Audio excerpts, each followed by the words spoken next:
Hello friends, welcome once again to my channel Smita Classes. As you know, we were dealing with the chapter Living Organism Characteristics and Habitats of Standard 6 Science book. The name of the book is New Approach to Science, and we were dealing with this chapter. This was the 9th chapter, Living Organisms Characteristics and Habitats. So yesterday we were dealing with the important characteristics of living things. That what is the important characteristics of all living things? We had done about food, growth and respiration. Today we will discuss about response to stimuli. हमने last class में पढ़ा क्या कि सारे living things को food चाहिए energy के लिए, वो सारे कुछ ग्रो भी होते हैं, सब में रेस्पिरेशन वाला केमिकल प्रोसेस भी होता है जिसमें फूड ऑक्सीजन के साथ मिलकर एनर्जी में चेंज होता है, कार्बन डाइऑक्साइड और वाटर में चेंज होता है। ठीक है, अलग अलग एनिमल्स अलग अलग तरीके से रेस्पायर करते हैं, ब्रीथ करते हैं, ब्रीथिंग उनका ऑर्गन्स भी अलग अलग है, हमने ये पढ़ा। फिर हमने ये पढ़ा कि प्लांट्स रात में रेस्पिरेशन करते हैं, दिन में फोटोसिंथेसिस करते हैं। जब वो फोटोसिंथेसिस करते हैं उस समय वो जो ऑक्सीजन रिलीज करते हैं वो ज़्यादा अमाउंट में होता है, और वो रेस्पिरेशन के समय जितना ऑक्सीजन यूज़ करते हैं वो कम अमाउंट में होता है। ठीक है, अब आगे हम लोग पढ़ेंगे response to stimuli, excretion, reproduction and movement. Response to stimuli. All the living things respond to changes around them. These changes in surrounding to which living things respond are called stimuli. For example, wild animals run away when light is flashed on them. Cockroaches begin to move to their hiding places if light in the kitchen is switched on. In mimosa plant, touch me not. Leaves close or fold when someone touches them. We close our eyes when sudden bright light is switched on. We remove hand immediately on touching a hot plate. Excretion. The removal of waste substances from the body of a living organism is called excretion. All living things get rid of waste. Plants also excrete. The main waste product produced by plants are carbon dioxide during respiration and oxygen during photosynthesis. Some plants store some of their waste product within their body parts in a way that they do not harm the plant as a whole. Some waste products are removed as secretions. Tuber is thickened underground stem or root of a plant which is swollen with stored food. ठीक है, तो पहला है response to stimuli. Response to stimuli क्या है? आपके आसपास के वातावरण में इस तरह का बदलाव होगा कि आपका बॉडी उससे रिएक्ट करेगा। ठीक है, जितने भी लिविंग ऑर्गेनिजम्स हैं वो अपने आसपास कुछ अगर चेंजेस होता है तो उससे एक प्रतिक्रिया देते हैं, रिस्पॉन्ड करते हैं, एक रिएक्शन उनके बॉडी की तरफ से आता है, एक रिस्पॉन्स देते हैं वो लोग, उसके प्रति एक प्रतिक्रिया देते हैं जो उनके आसपास कुछ चेंज होता है तो। ठीक है, तो ये जो चेंज होगा सराउंडिंग्स में, अपने आसपास के वातावरण में जो चेंज होगा जिससे कि लिविंग ऑर्गेनिज्म रिस्पॉन्ड कर रहे हैं, उसके कारण लिविंग ऑर्गेनिजम्स की तरफ से भी कुछ रिएक्शन आ रहा है, यही कहलाता है रिस्पॉन्ड टू स्टिमुलाई। इसी को स्टिमुलाई कहते हैं हम लोग। ठीक है, एग्जाम्पल इसका दिया है कि जैसे ही जंगली जानवर है उन पर हम लोग अचानक से, जैसे एक वीडियो में मैंने देखा कि शेर आ गया, लोग ऑटो से जा रहे थे तो ऑटो का फ्लैश लाइट जैसे ही चमकाया गया शेर के ऊपर, शेर क्या हुआ, जंगल के भीतर घुस गया, घनी झाड़ियों के भीतर। ठीक है, तो जब हम लोग लाइट उन पर डालते हैं तो जंगली जानवर चले जाते हैं, अंधेरे की तरफ चले जाते हैं। इसी तरह आप किचन की लाइट अचानक से ऑन करेंगे तो आप देखेंगे कॉकरोच सब भागने लगते हैं, जो कॉकरोच घूम रहे होते हैं अंधेरे में वो सब भागने लगते हैं, अपनी छुपने वाली जगह पर वो जाने लगते हैं। इसी तरह मिमोसा प्लांट जो होता है, टच मी नॉट प्लांट होता है, या लाजवंती कहते हैं या लाजकुली कहते हैं, जो भी कहेंगे, तो वो जो लाजवंती पौधा होता है उसको जैसे ही हम लोग टच करेंगे उसका लीव्स क्या होता है, बंद होने लगता है या फोल्ड होने लगता है। तो ये सब क्या है, उनके आसपास के वातावरण में जो चेंज हुआ उससे वो रिएक्शन दे रहे हैं। ठीक है, इसी तरह अचानक से हम लोग अंधेरे रूम में और ब्राइट लाइट हमारी आंखों पे पड़ जाए तो क्या होता है, अचानक से कोई लाइट ऑन कर देता है अंधेरे रूम में तो हम अपनी आंखें बंद करने लगते हैं। ठीक है, इसी तरह कोई एक हॉट प्लेट है, अचानक से अगर हमने टच कर लिया तो क्या करते हैं, तुरंत हम अपना हाथ हटा देते हैं, या हमारे पैर के नीचे कुछ चुभ गया तो तुरंत हम अपना पैर हटाते हैं वहाँ से। तो इस तरह का चेंजेस होता है। अब एक्सक्रीशन है। एक्सक्रीशन क्या होता है कि बॉडी से वेस्ट ऑर्गेनिज्म सब निकालते हैं, जीवित प्राणी बॉडी से जो वेस्ट प्रोडक्ट निकालते हैं उसे एक्सक्रीशन कहते हैं। ठीक है, सारे जीवित प्राणी बॉडी से वेस्ट प्रोडक्ट निकालते हैं, बाहर रिमूव करते हैं। प्लांट्स जो है उनमें भी एक्सक्रीशन होता है, वो भी वेस्ट प्रोडक्ट निकालते हैं। मेन वेस्ट प्रोडक्ट क्या है उनका, जब वो सांस ले रहे होते हैं, रेस्पिरेशन कर रहे होते हैं, तो कार्बन डाइऑक्साइड को बाहर निकालते हैं, और जब वो खाना बना रहे होते हैं, फोटोसिंथेसिस कर रहे होते हैं, तो ऑक्सीजन उनका वेस्ट प्रोडक्ट होता है जिसे वो बाहर निकालते हैं।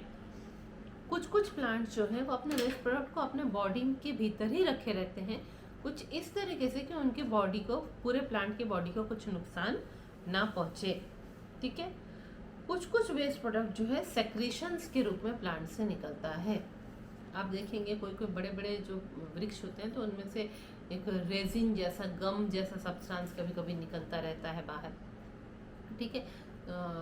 रेड रेड ऑरेंजिश कलर का सेक्रेशन, मतलब लिक्विड जैसा कुछ निकलता रहता है, तो वो सब उनका वेस्ट प्रोडक्ट है जो बाहर सेक्रेशंस के थ्रू निकल रहा होता है। ट्यूबर बोलता है, ट्यूबर एक बहुत ही, देखिए जितने भी है आप लोग ये यूज़ करें, पोटैटो, जिंजर, ये सब क्या है, अंडरग्राउंड स्टेम है, जमीन के नीचे ये स्टेम है, ऐसा स्टेम जिसमें फूड स्टोर्ड है और इसीलिए हम लोग उस स्टेम को खाते हैं। उसी तरह ट्यूबर होता है, आलू के जैसा ही होता है, बहुत मोटा सा और लंबा लंबा सिलेंड्रिकल शेप में भी होता है, मोटा मोटा सा। ठीक है। वो अंडरग्राउंड स्टेम है प्लांट के नीचे। उसको कई बार रूट्स भी लोग बोलते हैं, क्योंकि उसमें रूट्स भी निकले हुए रहते हैं, और उसे लोग जो है वो पूरा बहुत ही स्वोलन होता है, फुला हुआ रहता है, उसमें खाना रहता है, तो लोग ज़मीन के नीचे खुदाई कर करके उसे निकालते हैं। उसके जो पत्ते होते हैं वो बाहर होते हैं, दूसरे पेड़ों पे चढ़ गए होते हैं उसके पत्ते, पान पत्तों के शेप के जैसा होता है, पर वो खुद जो है वह ज़मीन के नीचे रहता है, तो खुदाई कर करके लोग ज़मीन के नीचे से निकालते हैं और उसे बनाते हैं। उसका टेस्ट पोटैटोज के जैसा ही टेस्ट लगता है, पर उसमें रूट्स भी लगे हुए रहते हैं और बहुत ही मोटा मोटा सा अंडरग्राउंड स्टेम होता है, इसे ट्यूबर कहते हैं। तो इस तरह वेस्ट प्रोडक्ट जो है सारे लिविंग ऑर्गेनिजम्स निकालते हैं। हम लोग के बॉडी से यूरिन, स्टूल और स्वेट जो है वो सब वेस्ट प्रोडक्ट में निकलता है ना। Reproduction, the process by which living organisms produce new members of their species is called reproduction. Some animals produce their young ones through eggs, while some give birth to young ones. Plants also reproduce to give new plants through seeds. Some plants reproduce through tubers. For example, potato plant also reproduce through cuttings. For example, potato. Plants also reproduce through cuttings. For example, rose, henna, etc. Movement. All living things move by themselves. Animals can move from one place to another. Plant roots are enclosed in soil, so they do not move from one place to another. However, substances like water, minerals and food prepared by them move from one part of the plant to another. अब next एक characteristics है जो कि सारे living organism में common है, वो क्या है, रिप्रोडक्शन है। ठीक है। रिप्रोडक्शन क्या प्रोसेस होता है, वह प्रक्रिया होती है जिससे कि कोई जीवित प्राणी अपने जैसे ही नए प्राणियों को जन्म दे सके। ठीक है। अपनी ही जाति के, अपने ही स्पीसीज के नए प्राणियों को वह जन्म दे सके, वही प्रक्रिया को रिप्रोडक्शन कहते हैं, उसी प्रोसेस को रिप्रोडक्शन कहते हैं। कुछ कुछ एनिमल्स जो है वो डायरेक्ट छोटे बच्चों को ही जन्म देते हैं, जैसे हमने देखा है डॉग्स, कैट्स, हाँ, इनफैक्ट ह्यूमन बींग्स भी। और कुछ कुछ एनिमल्स है जो एग्स देते हैं जिनमें से यंग वंस निकलते हैं, जैसे बर्ड्स है, बर्ड्स अंडे देती है, वो अंडे टूट के उनमें से नए बच्चे निकलते हैं। ठीक है। प्लांट्स भी नए पौधों को जन्म देते हैं, कैसे, अपने सीड्स के थ्रू, अपने बीज के थ्रू। वो प्लांट्स के, मैंगो प्लांट के सीड को आप लगाएंगे कहीं तो उसमें से नया मैंगो प्लांट निकलता है ना।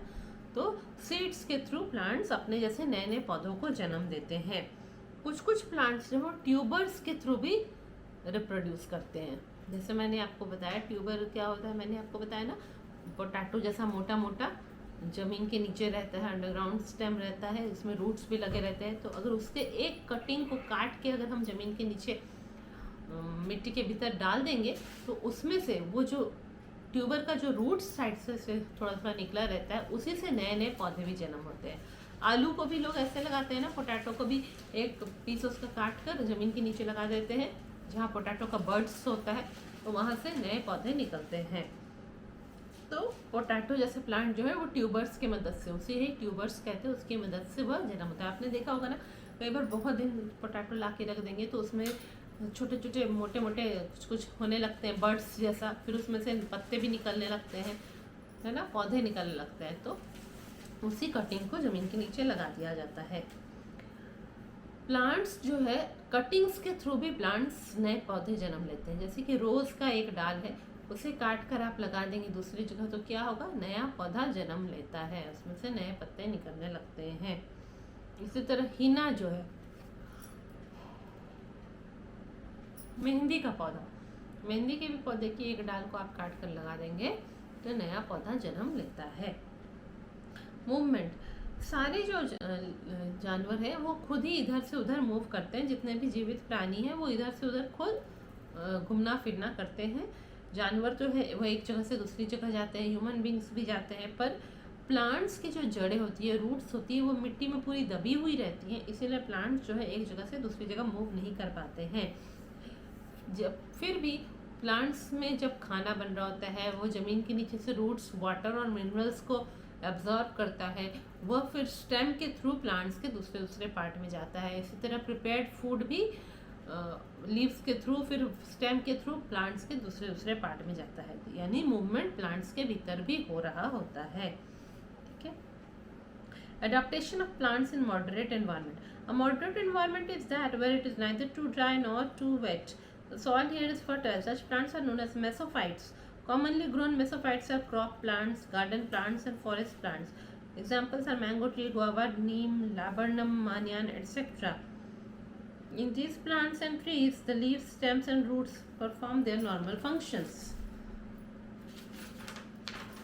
देखिए हमने अभी तक हम लोगों ने अभी तक कितना पढ़ा, एक ज़ीरोफाइट्स पढ़ा, ज़ीरोफाइट्स टाइप के प्लांट जो डेजर्ट एरिया में पाए जाते हैं। एक हमने हाइड्रोफाइट्स पढ़ा है ना, जो कि वो जहाँ एक्सेस वाटर होता है, वाटर में जो प्लांट्स पाए जाते हैं वो हाइड्रोफाइट्स होते हैं। इसी तरह ऐसे प्लांट्स जो मॉडरेट एनवायरनमेंट में पाए जाते हैं। मॉडरेट एनवायरनमेंट क्या हुआ, जहाँ ना ज़्यादा गर्मी है ना ज़्यादा ठंडी है, और जहाँ ना ज़्यादा सूखा है, वहाँ ना ही बहुत ज़्यादा गीला है, बहुत पानी भी है। हाँ, वैसा मॉडरेट, जहाँ कभी कभी बारिश होती है और ज़्यादा सूखा भी नहीं पड़ता है, इस टाइप का।